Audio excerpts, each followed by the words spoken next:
आता नगर परिषदेची जी ऍड येणार आहे त्यामध्ये बऱ्याचशा विद्यार्थ्यांना मोठा प्रश्न आहे की कर निर्धारकच्या जागा आहेत का।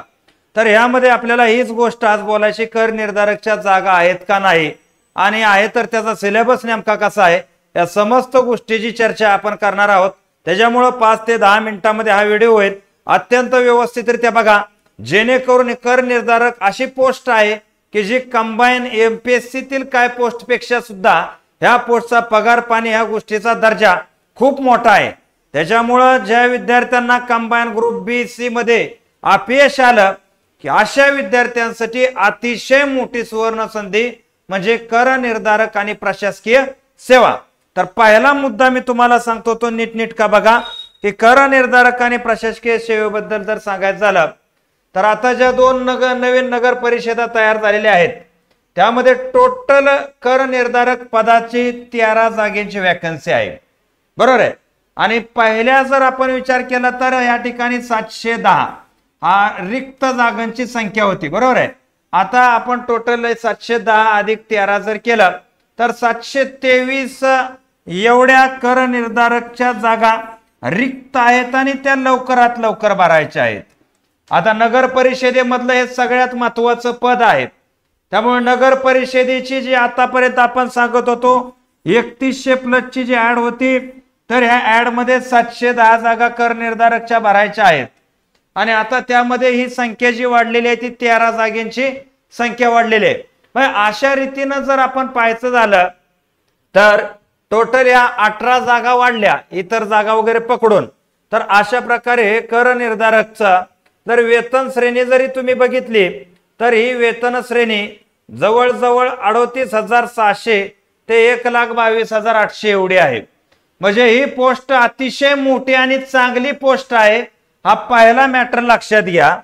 दुसरा मॅटर जर आपण पाहायचा झाला तर साधारणतः विचार केला तर ही परीक्षा जी आहे ही 15 तारखेला जो करार करायचा होता हा करार टीसीएस कंपनी बरोबर केलेल्याचं आपल्याला समजतंय।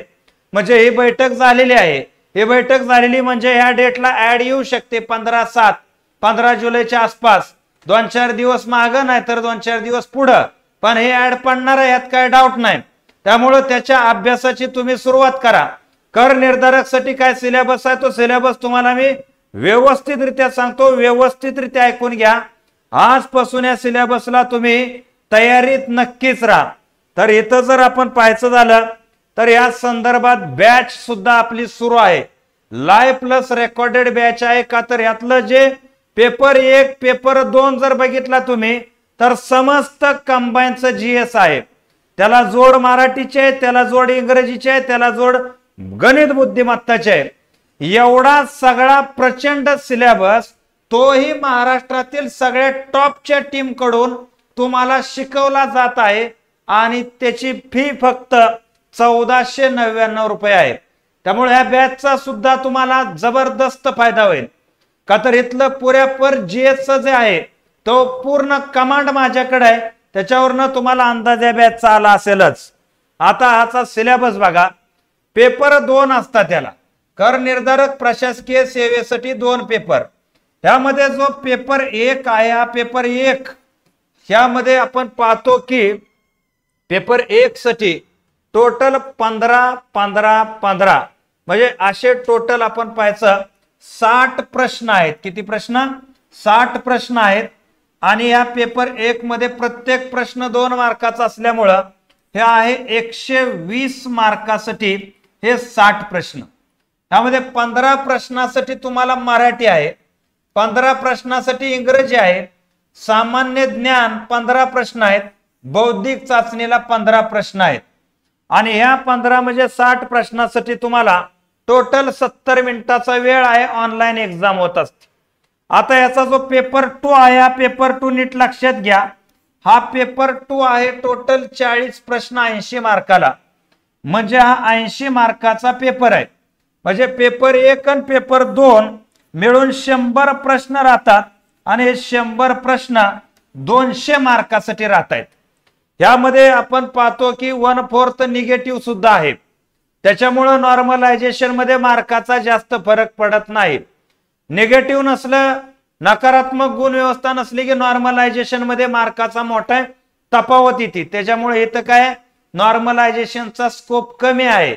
त्यामुळे जी परीक्षेत तुम्हाला पहिल्या टप्प्यात मार्क पडतील ते अंतिम असतील.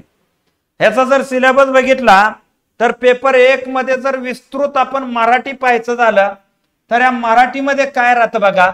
तर या 15 प्रश्नापैकी निम्मे प्रश्न 7 ते 8 प्रश्न निव्वळ शब्द धनावरती तुम्हाला विचारलेले आहेत. यामध्ये समानार्थी शब्द, या ठिकाणी विरोधार्थी शब्द, म्हणी, वाक्य प्रचार अशा प्रकारे 7 ते 8 प्रश्न आहेत. आपल्या टेलिग्राम वरती आतापर्यंत सगळे TCS चे पेपर टाकलेले आहेत. डिस्क्रिप्शन मध्ये टेलिग्रामची लिंक आहे, तिथं जा. त्या या ठिकाणी सगळे समानार्थी, विरोधार्थी हे सगळे शब्द वाचून घ्या. 5 ते 6 प्रश्न तिथूनच येतील, 2 ते 3 नवीन असतील. त्याला नवीनला तुमच्या पद्धतीने डोकं लावा. का तर लक्षात घ्या प्रिव्हियस इयरला खूप मोठे प्रश्न हे जे झालेले आहेत. उरलेले 7-8 प्रश्न जे आहेत त्याच्यामध्ये निव्वळ व्याकरण राहतं. हे जे तुम्ही नाम सर्वनाम हे करता बरोबर आहे, क्रियापद विशेषण वगैरे हे 7-8 मार्काला आहे. ते जनरली कुठून जरी वाचलं तरी ते तुमचं चुकत नाही. म्हणजे प्रिव्हियस इयरचा आधार बॅच मध्ये सुद्धा आपण हेच केलेलं आहे. बॅच मध्ये गुट्टे मॅडम याला शिकवायला पूर्ण प्रिव्हियस इयर क्वेश्चनचा आधार घेऊन पूर्णपणे हे शब्दधन बनवलेला आहे आणि त्याच्याबरोबर ग्रामर सुद्धा बनवलेला आहे. आणि म्हणून इथं एकंदरीत पाहायचं झालं तर विद्यार्थ्यांना मार्क जायचा स्कोप उरत नाही. स्वतः अभ्यास करत असेल सुद्धा त्याची दक्षता घ्या. इंग्रजी सुद्धा ॲज इट इज सेमच आहे. इंग्रजीमध्ये सुद्धा 7 ते 8 प्रश्न निव्वळ व्होकॅब्युलरी वरती आहेत आणि 7 ते 8 प्रश्न निव्वळ ग्रामर वरती, नाउन प्रोनाउन वरती विचारले जातात.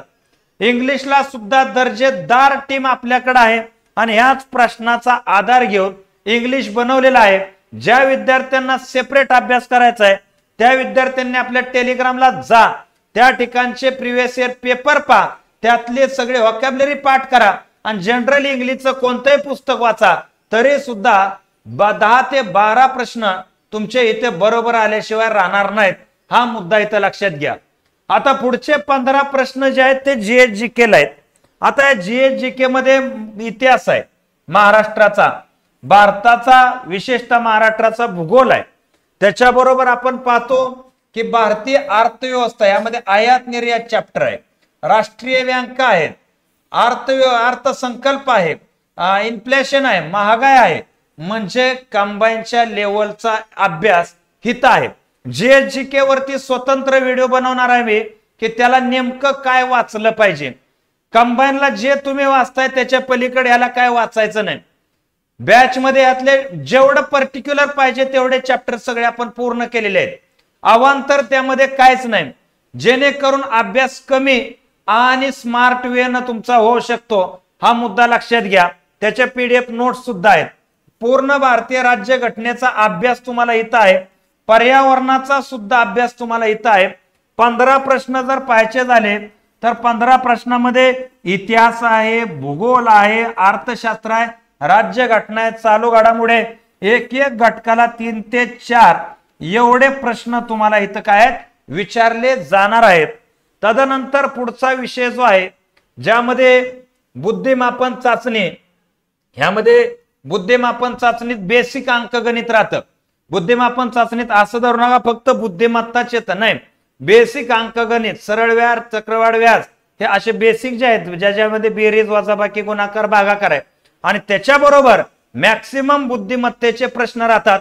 15 प्रश्न आहेत त्यामध्ये आणि फक्त प्रिव्हियस इयर करा आणि ते कसे सोप्या पद्धतीने सोडवतात तेवढं करा. आपले इथं मंगेश लोंढे सर आणि शरद जाधव सर आहेत, त्या दोघांनी प्रिव्हियस इयर घेऊनच हा विषय पूर्ण केलेला आहे. तुम्ही सुद्धा सेपरेट अभ्यास करत असाल ना तर प्रिव्हियस इयरचाच अभ्यास करा, त्याच्या बाहेर टाइप्स TCS चा विचारला जात नाही.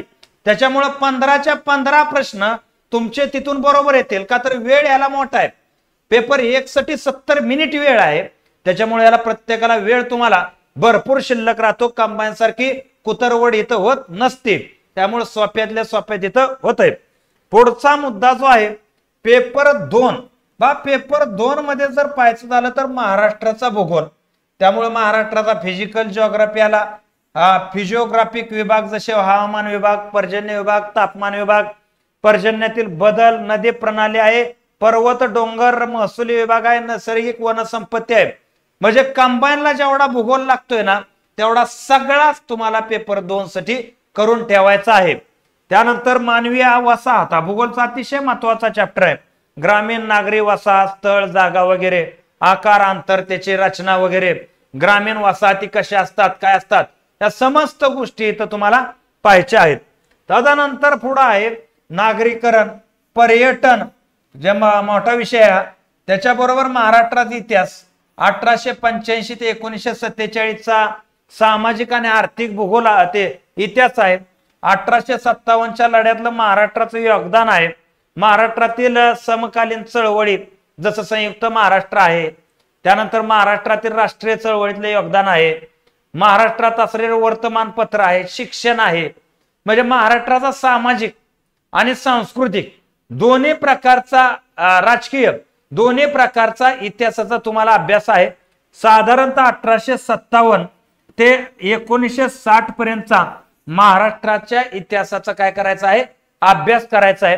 हा मुद्दा इथं लक्षात घ्या. हा इतिहास आणि भूगोल स्वतः इथं मी शिकवलेला आहे, त्याच्यामुळे इथं तुम्हाला एकही मार्क जाणार नाही एवढं मी माझ्या शिकवण्यातनं तर नक्कीच सांगू शकतो. हा विषय लक्षात घ्या. तदनंतर आहे भारतीय राज्यघटना. कंप्लीट राज्यघटना तुम्हाला करायची. घटनेची निर्मिती, प्रस्तावना, काय नाही रंजन कोळंबे पुस्तक केलं ना तरी तुमचं हे सगळं कार्यक्रम होऊन जातो, काय अडचण नाही. त्याच्याबरोबर राजकीय यंत्रणा आहेत, जिल्हा प्रशासन ज्यामध्ये आपण सगळं पंचायत राज व्यवस्था म्हणतो त्याचाही तुम्हाला सविस्तर असा अभ्यास करायचा आहे. तर लक्षात घ्या.